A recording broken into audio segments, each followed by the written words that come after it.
afternoon and welcome to Upstart Live. That was the gorgeous Marilena Dahlman over in Studio A on the piano. Another first for Upstart Live, the first time we've had live music on the show, and how good was that? That was beautiful. What a fantastic way to introduce the show. Brought a small tear to my eye, it did. She wrote that when she was 13 years old, and she told me a little bit before the show that she wrote it in the intense passion of being angry at her parents. Well, for our sake, I hope she gets cranky at her parents more often so we can get to hear music like that.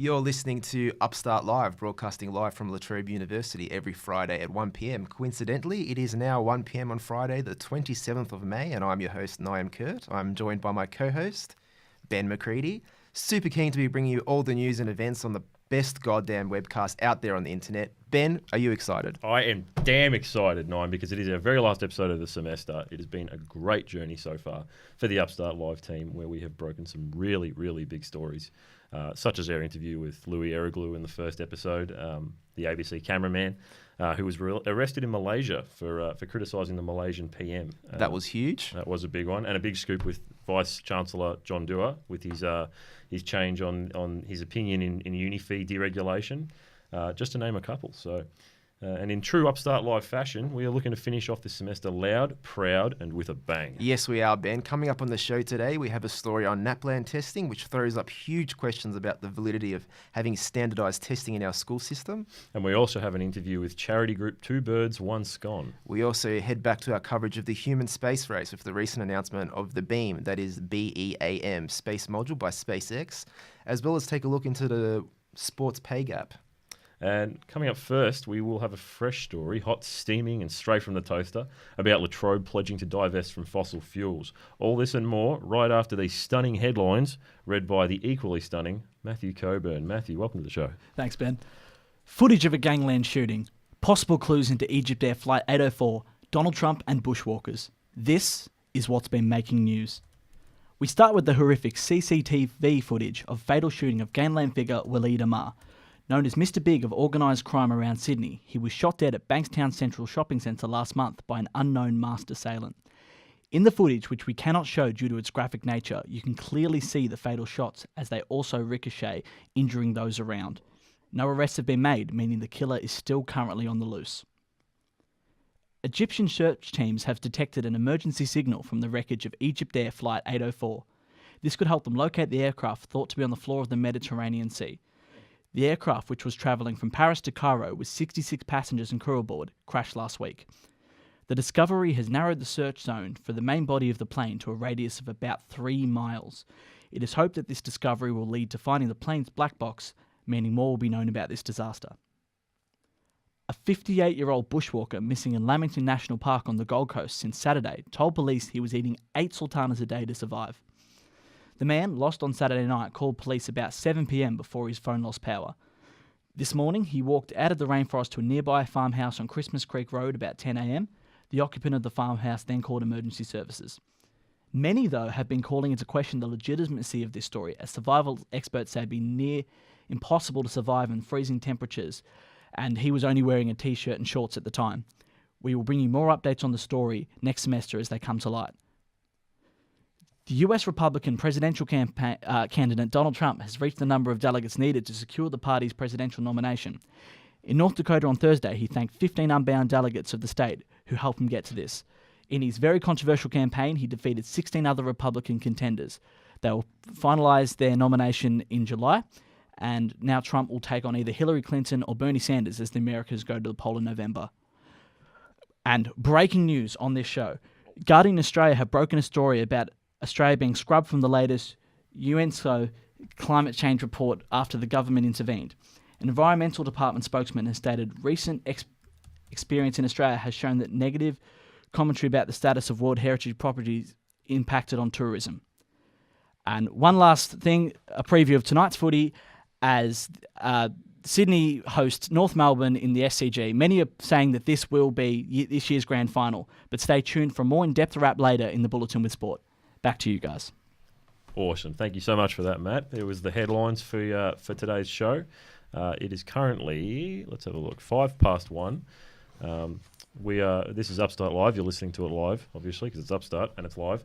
And we're now going to a story about fossil fuels and climate change. It was and a all that sort of fun huge stuff. story this week. La Trobe University announced that they were divesting themselves from fossil fuels this week, and the issue of climate change is probably the most pressing issue of our time. And the announcement this week made waves across local media. The La Trobe University Council recently endorsed the plan to fully divest from fossil fuel-related company investments over the next 5 years and commit to greater transparency on the carbon footprint of companies held in its investment portfolio.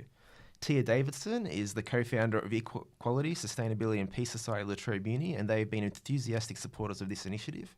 Tia is in the studio now and joins us to discuss it all. Welcome, Tia. Thank you. How you doing? Great. Really excited about this decision. Yeah, it is. It's big news. So, listen, Tia, you tell us a bit about your position, what your organisation is, and what is this big announcement that's just happened? Mm-hmm. So I was the co-founder of the Fossil Free La Trobe group 2.5 years ago. We've been running the campaign strongly and getting a lot of support from students and staff and meeting with decision makers. And yeah, this decision is amazing. It's the first one in Australia to commit to full divestment. So This is the first university. First Australian university to commit to full divestment. Yeah. It's amazing. So what does that mean? What does full divestment from fossil fuels mean for a university? So it means that they're going to divest from the top 200 publicly traded coal, oil and gas companies, which is going to send a really strong message to the government and to the Australian public that we need to move beyond non-renewable energy. Right. So they're literally taking out all their investments in these fossil fuels, in the top 200 fossil fuel companies. Yes, they will be over the next 5 years. Okay, awesome. So when was this announced, and what did your group do in response to this? Yeah, it was announced on Wednesday. We had a meeting with the Vice Chancellor at 10:30 in the morning, and that's when he announced it to us, and then released a media release and emailed all the staff and students about it.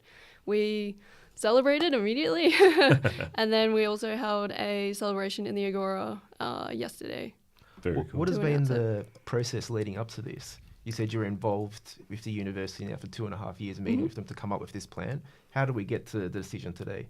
Yeah, so 2.5 years ago, there was 2 of us who started the campaign, a very small group. And you were one of those 2? And I was one of those 2. Okay. And within the first 6 months, we managed to get a meeting with the Vice Chancellor, which is very rare for any Australian university campaign, which was really amazing. We can sympathise. I think we battled for many long weeks to get him to talk to us. So, yeah, definitely. And from the get-go, he was really positive and really supportive, which shocked us. We were just like, wait, what? Are you sure? And then from then on, we continued to gain staff support and student support because we knew that we needed to convince the Finance and Resources Committee as well as the Council before this decision could happen.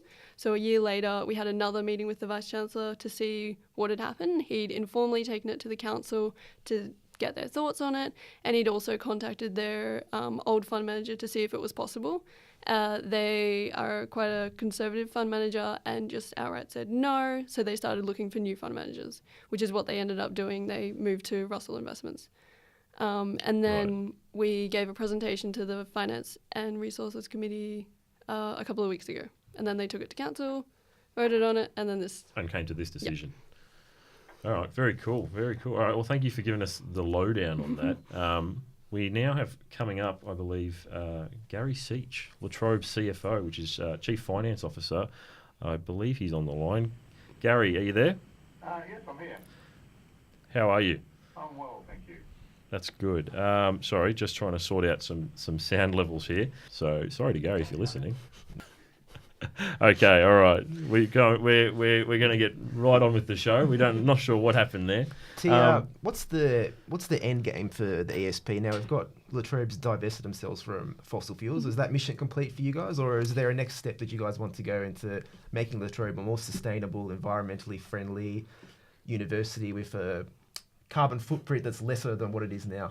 Yeah, so the Fossil Free La Trobe was just a campaign that we run through ESP, which is just a general environmental and social justice group.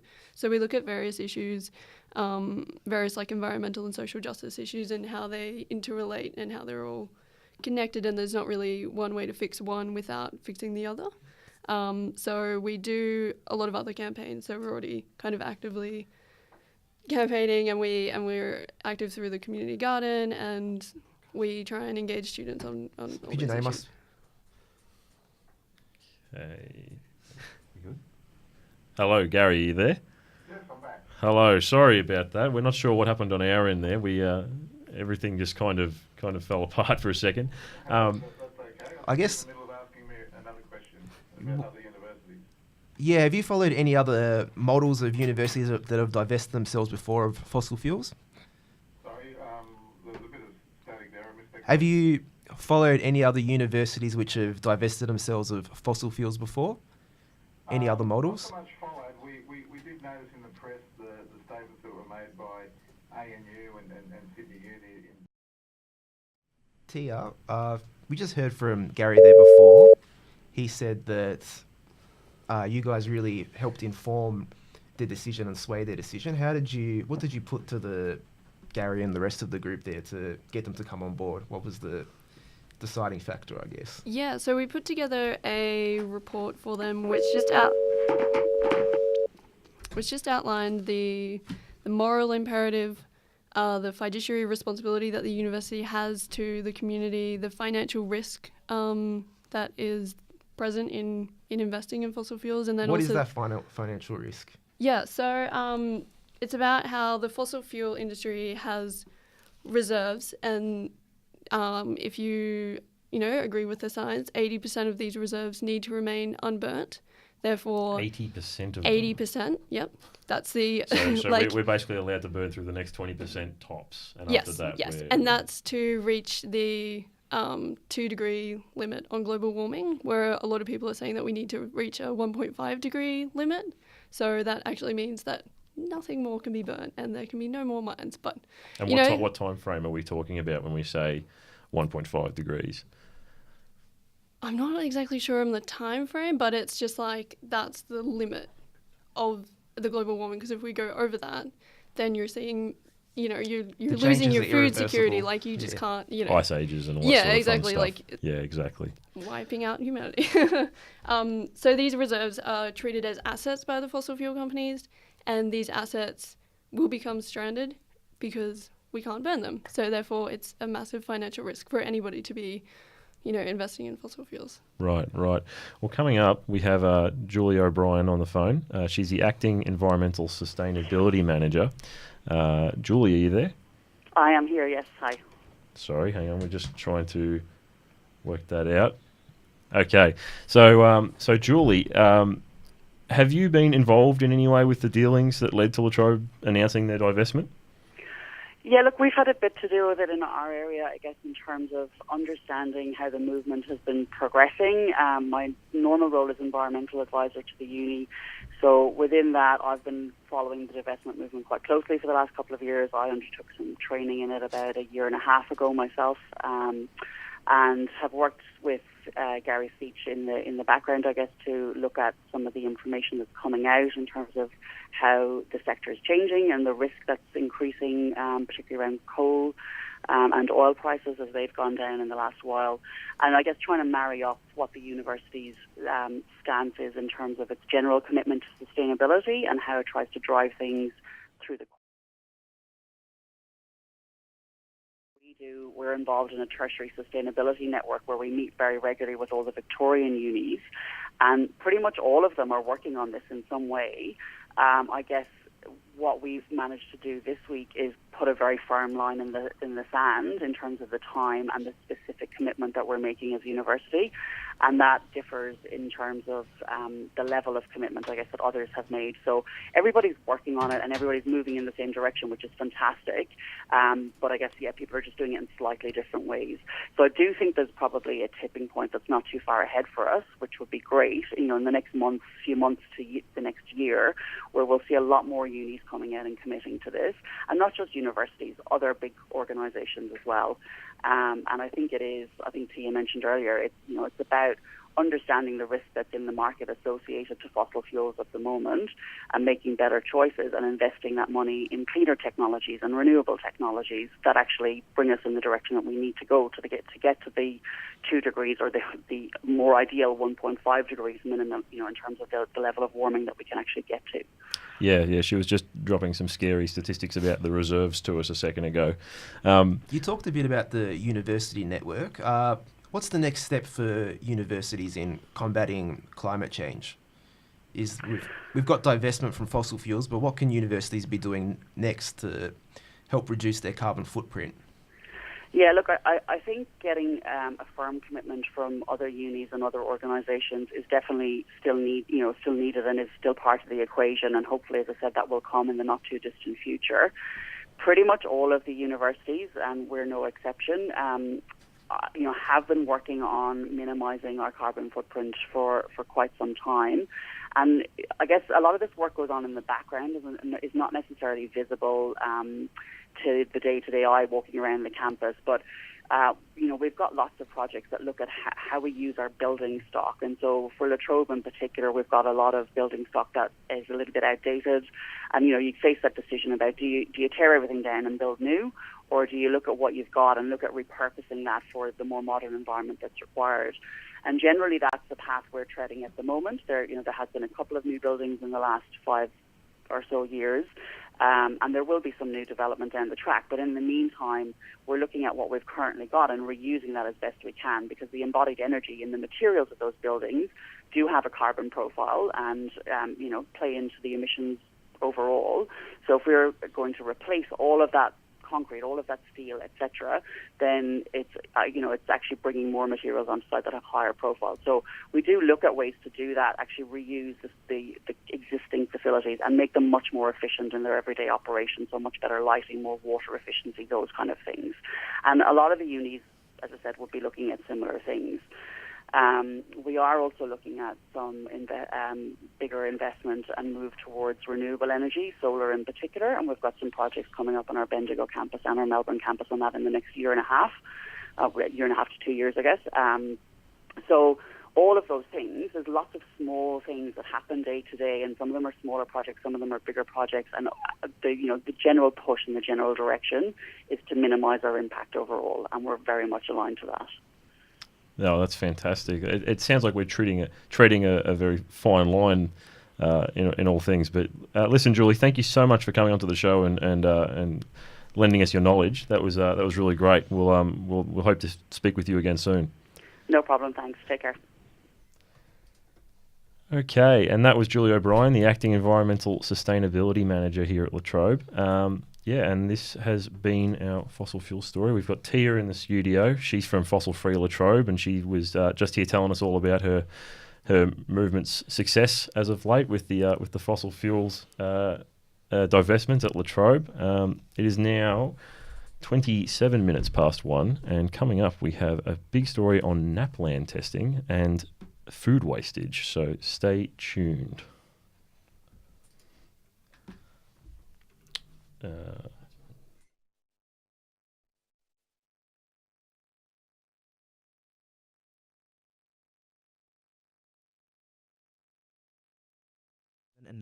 And standardized testing has been a hotly discussed topic all over the world, with many experts questioning its impact. I spoke to Associate Professor Kathy Mills from the University of Queensland. She's written about the NAPLAN extensively over the past decade. She told me about the pitfalls and pressures that come with standardized testing. In a book called Freakonomics, they talk about a lot of cases where teachers were cheating on the test. And in countries like China, we have scenarios where teachers were eliminated if their students scored in the bottom 10% of the test. So they called it elimination of the last person method. So they'd actually just sack all the teachers who had the students in the lowest 10%. And so, I suppose we know from other contexts that there have been a lot of negative things that weren't intended when these tests were put out. It's always pitched as something that's just for, school accountability and so on. Teachers have been criticised about handling standardised tests. But what do the teachers that prepare their students for the big test think? As a person with a long history in teaching and special education, I have some fairly serious concerns about NAPLAN. That was teacher Mary Douglas. One of her concerns was about which students should be taking the test. A more specific issue I have is the writing component of NAPLAN. There are 10 separate criteria that a student is marked under. Now, if you have a student whose first language is not English, they're immediately at a disadvantage. And if you have a student, the ones I referred to before, who may be on the dyslexia spectrum but have average to high average IQ, which can be the case, then these children are terribly disadvantaged. I would prefer they never ever sat the NEPLAN test in English. Marie may be right. Maybe dyslexic students shouldn't be taking the English component of the NAPLAN. But what is it like to hear that? I spoke to a few students about their experiences. My name's Josh. Yeah, my cousin back home in Western Australia, she was told she would be, I think, grade 3, which I think she would mean she's 7 years old. She was told not to go to school on the day of her NAPLAN test because she has dyslexia, and it's not that she was told don't go to school because you have dyslexia, but that's what's sort of implied. James Blake. Yeah, I took the NAPLAN last. I took it in 2011. Literally the only benefit I got from it was like a nice little pat on the back towards the end of the year, being like, and like luckily I was lucky to be ahead in some areas. I was behind in maths, but I wasn't too behind, which was nice. It was nice to sort of get that gauge, but it's not very detailed, the results that we get back, so I didn't really know how I could act or how I could improve. We're in a deeply techie age. Kids have iPads instead of textbooks, type instead of writing in their notebooks, but is the NAPLAN reflecting that reality? Kathy doesn't think so. It's not testing the kinds of application of skills that students need in workplaces, in civic and recreational contexts. For example, digital media creation, things like critical literacy skills, using iPads, logging. There's a lot of skills that we now consider as literacies, but they're not tested. What we're looking at is a very narrow set of pencil and paper skills, which were really, I guess, the minimum standards of the past and not really the present. And I don't believe it's the future of the Australian curriculum and the types of skills that students will actually need in the future. The national curriculum is integral in the structure of schools and how young Australians are taught in schools. But there's one major flaw that the NAPLAN doesn't seem to have addressed. NAPLAN was introduced before we even had the national curriculum, so you can see that the test was brought in before the curriculum, and it's not necessarily specifically aligned to the curriculum in terms of the day-to-day skills that children are learning. And so these are all, I guess, factors that we need to think about, and you can sort of look at NAPLAN and say, well, okay, it gives us some data to work with, but we have to be really careful about how we use that data, how we interpret it, and, recognise its limitations. That was Ahmed Youssef reporting on NAPLAN testing and whether the validity of standard testing is more of a help or a hindrance to some students. Now, the next story we have coming up is from Jacob. Food wastage is a worldwide epidemic with 1.3 billion tonnes of food hitting the rubbish heap rather than hitting our plates annually. Australian households contribute 4 million tonnes of wasted food, which is a cataclysmic figure. Additionally, close to 40% of fruit and vegetables are thrown away by Australia's supermarket giants before they even hit the store shelves due to aesthetic deformities. With all of this good food going to waste, it's not surprising that nearly 1 million Aussie kids go without breakfast every day. La Trobe's own charity group, Two Birds, One Scone, run by Mel Lee, helps to reduce the amount of food going to waste in the local community by claiming that food that would otherwise go to the bin and giving it to those in need. When I was back home in New York, there was a Jonah storm. That night, I was at home, and it was mad cold. A lot of people died that night, and they were all homeless. They didn't get any food. That triggered the idea of helping the people less fortunate than me. So I came back here and I started this. I just had to come back here, voice out my idea. I had to get 10 people from La Trobe University to come with me. It was amazing because in my first meeting, I got over 20 people. None of them were my friends. I never met them as well. And they're still in my team right now. So we are focusing on homeless people, but we're also trying to focus on people that can't afford food. So even students here that need help, they can like contact us, and we will actually get stuff to them if they need it. It's hard to target people that are embarrassed about their position. It has been difficult getting in touch with people that need the food. So I posted up a post last night about for anybody that needs to get in touch with me for food, which I will provide daily. I got over 600 likes on that post, but I only got 2 people that were actually coming to me asking for help. And it's really sad because I know there's more, but it's just pride, I guess. It's pride, it's embarrassment, it's just, and they don't want people to see them that way. Everybody has a struggle in life, whether it's to do with food, whether it's to do with money, whether it's to do with relationships. Like it's an everyday struggle. Everybody struggles every day. Having no food for a day is another struggle that people would have. And it's a struggle that they should not be going through because it's a necessity. And this is why I'm working so hard to make this into a thing, because there are people out there that do sleep hungry, and that's not what anybody deserves. An average turnout will be about 50 kilos of food per day. So it's around 250 kilos a week, average. So my message to people is to get involved with us. I'm giving people an opportunity to give back in the most convenient way ever. Everything's held on campus. You get to meet new people. You get to realize how much food is going into the bin. You get to see how much is wasted, and you actually feel good about yourself saving this amount and knowing that it's going to people that need it. So like, get in touch with me, get in touch with anybody on my crew. It's a good feeling doing something like this for people.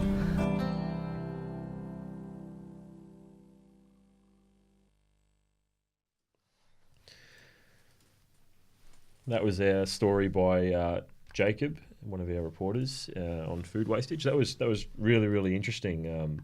Mel's group, 2 birds, 1 scone, and I when I was saying that before the show, I was saying 2 birds, 1 scone, you know, and then you said it, I'm like, oh, scone, stone, I get it now. That You've got to say it with that American accent, mate. You do. That's how it works. But that's right. They've been doing amazing work. I've seen them on Latrobe Stalker Space, and she continually posts on there and gets thousands of likes from the Latrobe community. Everyone's really behind them and the great work they're doing, and it's awesome to see students here from Latrobe picking up and contributing to society and doing something that's not thought of by other people. It just makes sense, doesn't it? It does. It seems like common sense to me, at least. All right, so hey Kurt, you may remember that about a month ago, a private space exploration company, SpaceX, landed a rocket that was sent into orbit. Okay, they landed it back on Earth to be reused. I do remember this story. Yeah. It was made by our own producer Max Robbins, and this was a first. We ran a story about how big an achievement this was and how it could potentially revolutionise the space race. Well, it turns out that rocket had special cargo on board, which is delivered to the International Space Station. And I believe this cargo was put together by Bigelow Aerospace. I think that's correct. I think that's we incorrectly said SpaceX at the start of the show, but now we know it's Bigelow Aerospace. So we apologise for that. Yes, and fast forward to last night for us on the East Australian coast, and that special delivery has been finally put to use. So Max Robbins spoke with Alan Duffy over at Swinburne to find out what this was, and once again how private endeavours are bringing us all closer to space. This is weird that on a day that you land on a barge in the sea, that almost got eclipsed by what it had delivered, and this was a blow-up spaceship, space habitat. This is by Bigelow Aerospace. It's called Beam, and it is an inflatable habitat module for the International Space Station. It's very simple. Space is empty, it's vast, but the rockets that send things up there aren't. They're typically as small as you can make them. So why not have something that inflates? It seems like a bit of a natural way to build a space station when you start to think about, so long as you have something that doesn't pop when hit by, say, space junk or micrometeorites, you would want something that would be inflatable. The most possible amount of workable volume for the minimum size you had to launch. And now it's gotten to the stage where it can actually connect to the International Space Station. It's going to inflate, and a crew member will be able to go inside and install sensors. Then they're actually going to close up. So this inflatable module, this balloon that's attached to the side of the International Space Station, will not be used, but instead will be monitored, because they want to ensure that it's safe, that it's not going to be punctured, and that it will actually provide radiation protection equivalent to at least the rest of the International Space Station. Now, there's really good reason to believe it's actually better, that you get better protection from both strikes as well as radiation. And that's really why Bigelow is quite confident. He's already touting the next step, which is a giant inflatable that can actually be rented by commercial researchers who get, for $25 million, a couple of months up on this commercial space station. The bigger part of it will, of course, be a space hotel. And he sees space tourism as one of the big potential economic growth areas. For a lot of us, that's the once-in-a-lifetime trip. You just remortgage your house and you go to space, and then you stay in a Bigelow space hotel. Now, I don't know what ruinous rates he'll charge, but maybe you can do an Airbnb, and get a slightly cheaper rate. And that was Alan Duffy, who our producer Max Robbins spoke to about the BEAM project. Just a quick update on that, and I love science. So just a quick update on that expansion that was meant to take place last night. The inflation of the module started as planned, but quickly hit a snag when BEAM wasn't expanding as planned. So NASA then postponed the mission for further analysis. So that's where that's at right now.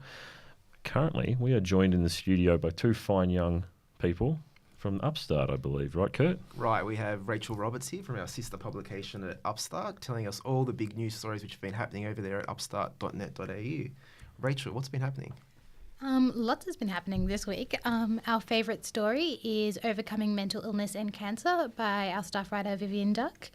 It follows the story about Anna Gate, who struggled with depression untreated since she was 12 until she was diagnosed with Hodgkin's lymphoma when she was 19, and then found that experience was just enough to get her over that. This was a really powerful story, and it's quite sad as well, some of the struggles that she's gone through and how she's had to overcome mental illness, but not only mental illness, but also battling cancer as well in Hodgkin's lymphoma. Yeah, it was pretty horrible. But it was nice that something good came out of it eventually, with feeling like she deserves to live after going through that trial. I think it's sad that we don't start from that point, isn't it? Like, everyone deserves to live. It's a sad point to. Now you got to earn it. You got to, that's it. Survival of the fittest. I think it's something we can all relate to at university. Some of the things she spoke about, her body image and her feelings of self-worth and her immense hatred of herself. And these are common things that we're experiencing in the community, especially among young people. And mental illness is such a huge issue, and I think so many of us could relate to that story in some way. Yeah, absolutely. We all know someone with mental health issues and all that sort of stuff, yeah. But what's next, Rachel? What's next? If you've been on our Facebook page, you would have seen we've been doing quite a bit of Upstart TV. Tell us about Upstart TV. I'm subscribed to Upstart on YouTube, and I keep getting these updates. Upstart TV does this. What is it? It's just little segments. Sometimes we do little panel shows. The most recent one was called Pushing the Boundaries, which was about harassment online, in particular sexual harassment online. Lots of interesting little statistics there. Like, for instance, teenage sex has gone down, but sexting is up. So obviously that is something that we're going to have to deal with in our generation. So clarify that for me. Teenagers are having less sex, but doing it more online. Yes, that's correct. That doesn't make any sense to me. Surely they know one's more fun than the other, right? Well, apparently not. Apparently it's something we're just going to have to learn to deal with, which, comes with a lot of moral complications. Well, ethical complications. The sexting component you're talking about. Yeah, definitely. What kind of moral implications? Tell us. Well, for instance, sending unsolicited content. Apparently 58% of women have received unsolicited explicit 58%? material. Yeah, so it is the majority. I'm not in that majority. I'm not a woman for starters, but I'm also not in the majority that count gets yourself sexted. Lucky. Yeah. Oh, they're solicited. If you're sending them to me, they're fully solicited. But we're talking about unsolicited. These are the nasty ones. Yes. Yeah. So 58% have received unsolicited messages. That's tragic. That's really sad. Mm-hmm. So what were they talking about on Upstart TV in regards to that? Well, we talked to a young woman who was the victim of revenge porn. And then we also talked about another young woman called Bianca, who's a bodybuilder. So she needs to promote herself on social media, but then, of course, puts herself in the line of fire to receive stuff like that. Mm-hmm. And, then we spoke to the police to To the hear police? their take on it. What did they have to say? Well, once upon a time, it was actually illegal for a young person to send photos of themselves. So if you were underage and you sent a photo of your own body, you would actually be in the wrong and you would be considered a sex offender. That would be considered the generation of child pornography, I have to assume. Yeah, absolutely. Of course, that law has changed now, thank God. Okay. What is it now? Well, now, if you're a young person, you can do whatever you want, really. Well, I mean, it's more not the onus on the young person themselves. Right. So if they take a photo of their own body, they're not breaking any laws technically. It's really about the recipient's end and what they do with that imagery. Yeah, certainly, especially if the person's overage. Did you cover any issues regarding revenge porn and the issues Yes, we that? spoke to one young woman who was a victim of it when she was in high school, and that was a shame for her because she was of that generation where she herself couldn't report it because she knew that if she did, then she would be the one who gets in trouble. Oh, okay, right. So what do you see as the go ahead with this? What do we do going forward to combat this issue? Well, education was overwhelmingly the answer, but it is important that people now know that the police are better trained and have better policy for dealing with this. So go ahead and report it because it is ridiculously underreported. So this has all been a learning curve for us, really, in terms of technology becoming more integrated with us in our lives. Yeah, absolutely, because it's a new issue. Okay, all right. So thank you very much, Rachel, for coming on the show and giving us the update with Upstart. That was great. It is now 1:45, so we're getting towards the end of the show here. But right now, Upstart live every Friday at 2 p.m. or 1 p.m. And we've now got Matthew Elmas joining us from Uni Poll Watch. Matthew, you're going to tell us everything that's been happening in politics this week. So what's been happening? Fill us in. Well, we've been quite busy this week, the Uni Poll Watch team at La Trobe. Things are definitely heating up as we get closer to the election day. This week we actually had quite an interesting scoop. One of our reporters talked to David Mullahan, the Liberal candidate for Jagjaga. And in the course of his talk, the topic of campaign finance came up, and Mr. Mullahan said essentially that he doesn't have time to be transparent about his campaign finances and that it's not really a priority for him. And campaign financing has been a huge issue this week. It was a special investigative report on Four Corners on Monday that came up and detailed how political finances, there should be more disclosure around it, there should be limits put into it. And that's a huge scoop from him to be saying that. Yeah, definitely. It was certainly surprising when we found out that that is what he'd actually said. David Mullahan is trying to contest Jenny Macklin for Jagjaga. Jagjaga is obviously a safe Labor seat, so he doesn't have much chance of winning this election. But the Liberal Party are trying to create a brand image around a certain candidate for when Macklin retires in the coming years, one would think. So it's certainly a little bit distressing for the Liberal Party, or it must be that, you know, their candidate is coming out on the same week as this Four Corners report and saying he simply just doesn't have time for this kind of thing. Do you think this comment could come back to bite him in the bum if he decides to recontest the seat in the future? You know, look, it's definitely a possibility. I mean, we've seen lots of things from that politicians have said in the past come back and bite them later, especially candidates and things like that. But I think what Mr. Mullahan perhaps was trying to say was that, you know, he's running a small campaign and that he doesn't have time to do everything himself. But at the same time, there is a responsibility clearly that, you know, a lot of the electorate think he should have to, you know, tell people who is donating to him. Is he representing a wider view in the Liberal Party on this, that Liberals don't want to disclose their campaign finance, or is it a mixed bag of positions on it? We'll probably talk about this on Politics Live at 2:15 a little bit more, just to plug that. But I think what we've seen this week is a lot of politicians come out on Liberal and Labor and say that they don't support the current legislation, they don't support the current regulation around campaign financing and campaign donations. We've seen Christopher Pyne come out and say he doesn't necessarily completely support the legislation. We've seen MPs on the Labor side come out and say that as well. Arthur Sinodinos as well from the Liberals has said he'll be a massive advocate for campaign finance reform. So I think it is a bit interesting to see that Mullahan has kind of taken a bit of a interesting position, to say the least, on this issue. And I guess only time will tell whether it comes back to bite him at this election or even the next. We will. Time is as always our enemy here. But this was Matthew Elmas with our Uni Poll Watch. please, everyone who's really interested into the politics stuff, I'm not one of them, but I know Kurt loves this stuff.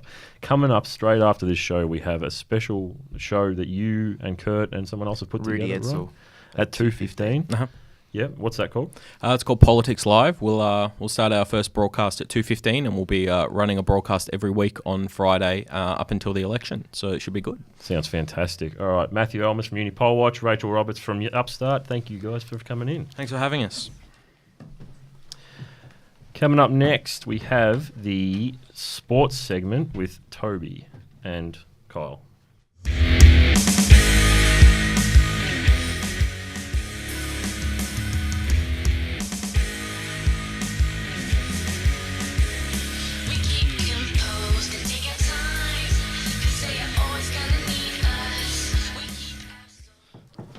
Toby, Kyle, welcome to the show, guys. Thank you. It's nice to be here. Hopefully we can go out with a bit of a bang. We are going to go out with a bang. report. Collingwood are going to go out with a bang this semester too against the Dogs, aren't they, Toby? 10-goal win to the Bulldogs. Anyway, moving on. Richmond's Chris Yarran has been granted indefinite leave by the club due to a mental health condition. Yarran is yet to play a game for the Tigers after moving from Carlton in the off-season. Coach Damien Hardwick insisted that the forward is still an important part of his side's future.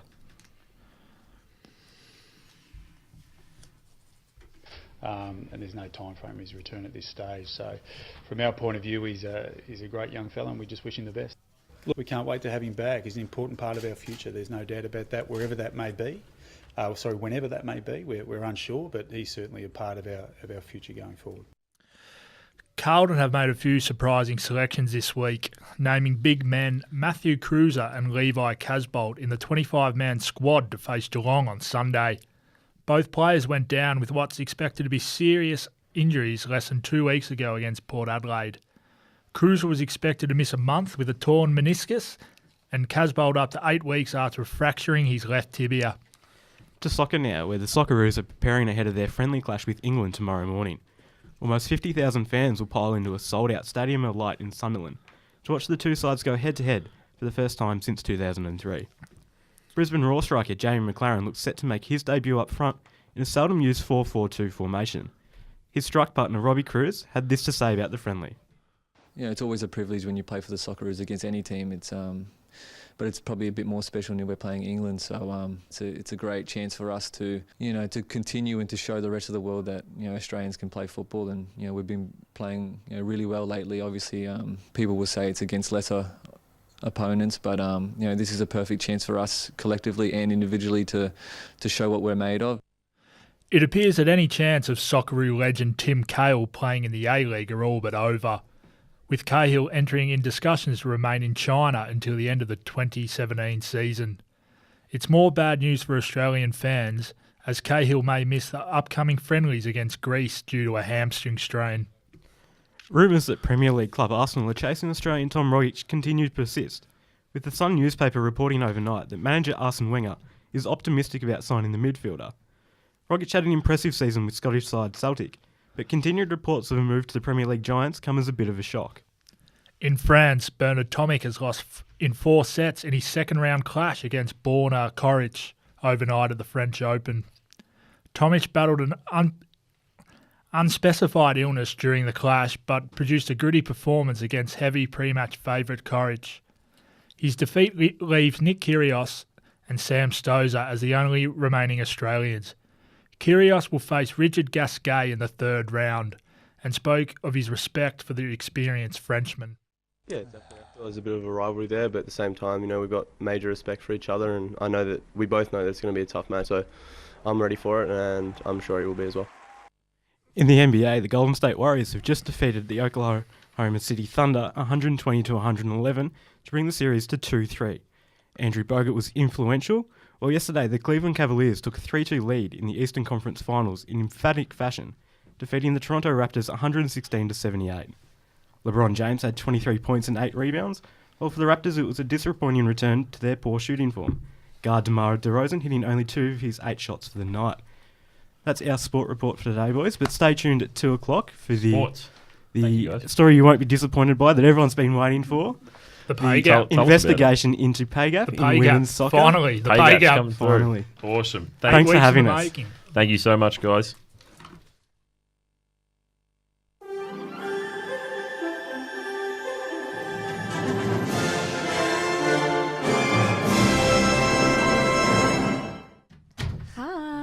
Hello, Alana. How are you? Good. I have a really great story. I'm just going to get straight into it because Hang on. Wait. No. Wait. No. What is this segment? What What the what what? What the what with Alana Mazurk? How are Matt played the bloody wrong music again. Ugh. No, I'm kidding. It's all right, Matt. We'll get it next semester. So you know how I went to GAB, the Great Australian Beer Festival, last weekend? I did, and I'm very jealous. I missed out on drinking a whale vomit beer, and I just found it. Whale vomit beer? Whale vomit beer. It's called the Moby Please Dick explain. Ambergris. I had to look up how to say that in case it was like ambergris, but it's not. It's ambergris ale from Robetown Brewery, and it's a pungent, musky substance. Ambergris has been brewed in with the beer in the hops. So they've added in an extra ingredient. That sounds absolutely disgusting. Can I say that's gross? I know the brewer's friend, because it's really expensive. It's like so what happens is like when the whale dies, it's like a part of it's regurgitated and it's into the ocean and it rarely washes up. So in 2012, say for instance, one pound sold for $63,000. So it's like so this is like truffles. Gold. This is So this is one of those really ridiculous things that human beings find and just say, let's put that in food. Yeah, well, so the brewer's friends found a 400-gram lump of it on the beach, and so he was like, I'm going to put this in a beer. And apparently some people loved it and some people hated it. It sounds gross, I'll admit. Yeah, it's not appealing at all. A Burger King in Finland has decided that you should be eating your Whoppers while in a sauna. So apparently Finland is all about hot spas and saunas. I'm not sure if either of you have been to Finland, because I sure as hell haven't. Never been to Finland. I've been to not plenty, a couple of hot spas and saunas though. Right. Okay. Could you imagine eating Burger King while in a sauna? What's the science behind it? Why are they saying this? I don't know. I think they just believe that they just want guests to enjoy their blue and red benched saunas while basking in steam. I know in Istanbul they do have an interesting burger. They call it a sweaty burger, and they put it inside a steaming contraption, and they steam the buns in there. So maybe that's the same thing. Maybe it's the same thing. The fillet of fish at Macca's, they steam their buns. That's why it's kind of that rubbery texture. Is that what you're talking about? Did you just call it a fillet of fish? Fillet of fish. I'm trying to be very eloquent on air. Thank you, Alana. Yeah, stop that. Or wanky, more like it. Yeah, well, so I was looking into other weird food things, and apparently KFC has a new finger licking good edible nail polish as well. And they've called it finger licking good. I didn't decide to pump up that story. Let's just be honest though. There was simply not a better option. That is actually the best choice out there for edible nail polish. So, what flavour is it? KFC. So right. Okay, so it's KFC. Sorry, I missed the important word. It's not like you can have one word potato there. and gravy and one chicken. It's just KFC. Hot and spicy. Now, only in America, a man called Chuck Zellers in Lincoln has learnt of his death in March, even though he's 100% alive. So what happened was he went interstate to Arizona on a short trip and came back because he wasn't getting his social security checks, and rang up and was like, what's going on? And the woman at the social security office told her that, no, we have it that you're dead. And she said that a funeral home had declared him deceased. He was like, I'm pretty sure I'm alive because I'm on the phone to you right now. I sat to go through this whole thing. But it's very, very strange. He was 73 years old, and it just seems like someone put in the wrong keystroke of a pen, and he was claimed dead. There wasn't simply another man with the same name or something like that. This was him specifically. So I'm guessing insurance companies and stuff would have thought he was, 100% dead. He was trying to forge his way into someone else's account or something like that. I don't know. But I mean, can you imagine coming back and just being like, oh, you're dead?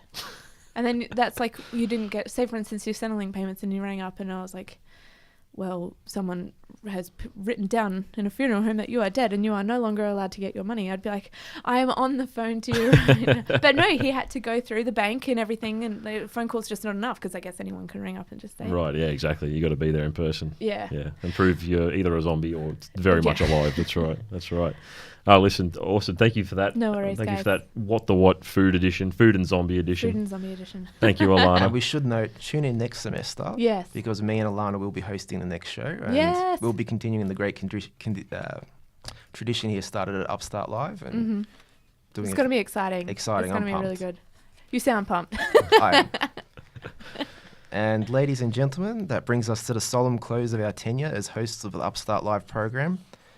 A special shout out to the two hosts who roast the most, our predecessors Ahmed Yusuf and Lisa Berg. I wrote this script for him, ladies and gentlemen. He's loving it. It's a bit of a tongue twister. No, it's been an honour to be the collective forerunners of this program. But in that, lies hope in the knowledge that though we have been the first, we certainly won't be the last. And you guys just said you're going to be back next semester, so stay tuned for that. And to all our reporters, Sasha, Toby, Kyle, Marilena, Alana, and Tash and Jacob. It's been great working with all of them. A huge thanks. Thanks to Marge for her technical help, and our contributors Rudy, Matt, and Rachel. And a special thank you to our lead producer Max Robbins, who has been faithfully behind the glass for each and every episode, working tirelessly to make the show everything it could be, as well as the guys at Upstart Live and Unipol Watch. Yes, and we'd also like to give a special thanks to Latrobe Media Department for their assistance in getting Upstart Live off the ground. And a very special thanks to Upstart Live's Grand High Poobah, Phil Kafkaludes, who has been our mentor and guide since day one and the original visionary behind the whole project. And coming up straight after this, we have the pay gap story. Kurt, one more thing. That's right. On behalf of myself, Ben, and all the Upstart Live team, we thank you all and hope to stick with us with the live webcast and make everything worthwhile. Thank you. Yay, love Toby. You guys. Bye.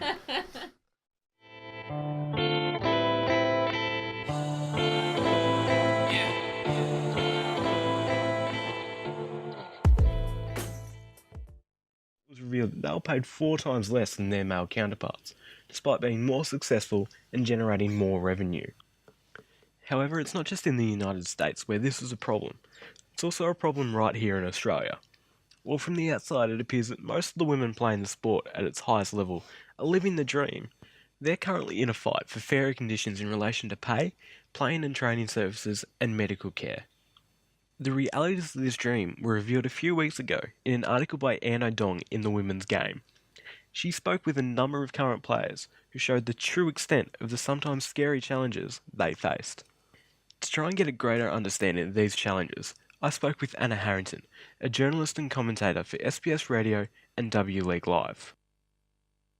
Looking at the national team, there's obviously a highly publicised fight for the Matildas to receive proper national team contracts that involve getting paid a minimum wage to be full-time athletes. I think it equates to something like $32,000. Don't quote me on that exact number, but it's effectively a minimum wage to be full-time professional athletes. And that's only just come in the past year, and you can already see the difference it's making in terms of the quality of the team that qualified for the Olympics. With the Matildas only sort of just recently getting a minimum wage, is there a minimum wage in the W League? It's if there is one, I don't know how well enforced it is. The salary cap for each team's at about $150,000. So that's looking at a squad of probably 20 players, 15 to 20 players. And I know for a fact that there's plenty of teams that don't actually fully utilise the salary cap and then when you're breaking that down in itself, it's going to be disproportionate amounts. Your marquee players might be getting, 10,000 plus to be playing, whereas your squad players may be on very minimal wages. And for others, I think sometimes it is just they're willing not to necessarily get paid so much just to be a part of the system. So it's, there isn't really a minimum wage as such, I suggest. I think in terms of the domestic level, well, I think there's always been significantly more interest in terms of both governing and media interest in men's sport. It's just a trend that is, that has been embedded in society for decades now, and I think that stretches across quite a few women's sport. Traditionally, it's really an attitude of it doesn't seem to matter how well, women's teams go. There's always going to be more funding, more attention, more media coverage of their men's equivalent, whether it's more deserving of it or not. The problem with the lack of interest and attention devoted to the growing women's game is that it's beginning to cause some pretty serious problems. A report in the 2015-16 W League season found a 132% rise in the number of games missed due to injury compared to the previous season. Is there a lack of facilities and safe playing surfaces that are contributing to these injuries? Hear stories from players about having to get changed in car parks because the facilities are being used in a double header, or they just aren't up to scratch, or the ground's not up to scratch, or the training ground's not up to scratch. Of course, it's going to have a huge impact. These are professional athletes. They should be, and they push their bodies to the limit. And if you're going to be doing that, then you need to have the right facilities to be able to do that. Because when you're sort of living on the edge like that and pushing your body as far as it can go, all it can take is one pothole or one boot getting caught on the surface, and all of a sudden you're out for the year. Yeah, you just need to make sure that your players are getting the right conditions, and they've got, most importantly, the right staff there. They've got physios and doctors. I think the most striking part of Anne's article was that there were grounds that didn't actually have defibrillators on hand. Well, yeah, with things like that, it's a pretty commonly accepted idea that the game has an obligation to, I suppose, look after the welfare of all the players. And with things like that, do you think that the game and the governing bodies and the clubs aren't following up to that obligation? I think when you look at some teams, Melbourne City, I think, have been the absolute standouts in terms of delivering a professional experience for their players. So I think there is a fair bit of responsibility left with the clubs. But yeah, it is, of course, always up to the governing body to ensure that minimum standards are implemented. It's not something that's just on one group. I think it's partly a responsibility of the governing body, of the clubs involved, and then, of course, it's always important that your players' unions are constantly vigilant and looking out for the safety and well-being of their players. Yeah, so with the US women's national team, obviously they've launched a federal complaint against their governing body. I suppose if there's not progress in Australia, could you see something similar happening here? Oh, absolutely. They've shown already that they're willing to go on strike if they have to. We saw some friendly games cancelled last year, including what would have been a game against the US women's national team when the Matildas were on strike over pay. I think we've got to the point now, especially in an age of social media where you can get people on side and sympathetic to your cause far easier. I think you're at a point now where if there is a reason to strike or to take that action, players are more than willing to do so. So yeah, I think there's every reason why they do it. The pressure is building on the sport's governing bodies to follow the lead of the likes of Cricket Australia to provide both a living wage and safe working conditions for female players.